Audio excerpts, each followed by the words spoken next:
Sentiamo le raccomandazioni dello starter.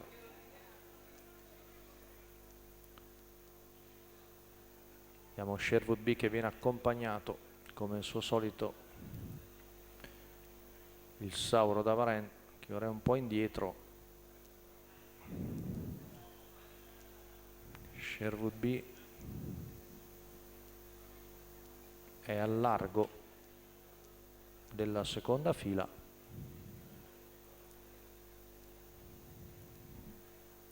Parte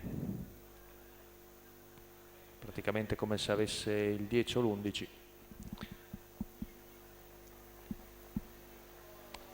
Stacca la macchina. Veloce Today Winner Font che scavalca il numero 1 di Urrajet. Ci è sembrato numero 6 Tiago Di Ruggi squalificato, numero 3 Sherwood B squalificato. Sembrava avesse fatto un cenno per voler correre sotto Franco Baldini, invece probabilmente ha cambiato idea. Quindi Uranio MDM si è messo secondo alla corda. E vediamo avanzare al largo il numero 2 di Pitango Jet. E a questo punto trova il disco verde da parte di Today Winner Font, che preferisce correre di rimessa. Avanza anche, vediamo al largo, il numero 9 di Tai2R, uno dei 3 compagni di scuderia. Vediamo a prendere via del largo anche Ulisse Hans e Urbi e Torbi Jet. 600 metri se ne vanno in 48 scarsi, con in vantaggio Pitango Jet. Secondo alla corda il numero 4 di Today Winner Font, a precedere Uranio MDM.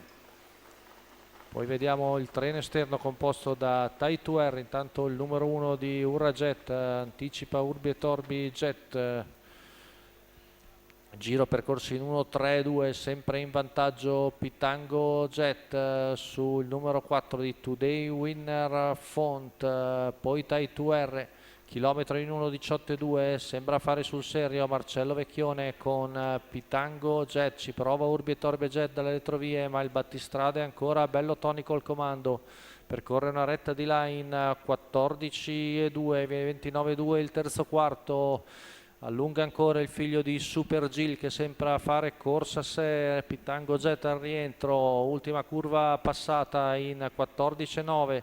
Pitango Jet è in netto vantaggio, ci prova Urbi e Torbi Jet, ma ormai il vantaggio è notevole. Pitango Jet viene a dominare nettamente con Marcello Vecchione, viene a vincere su Urbi e Torbi Jet. Al terzo è Uranio MDM, quindi vittoria per Marcello Vecchione, Pitango Jet, figlio di Super Gil per la scuderia Lobé, il training sempre dello stesso Marcello Vecchione, e la quota al totalizzatore di 3,61.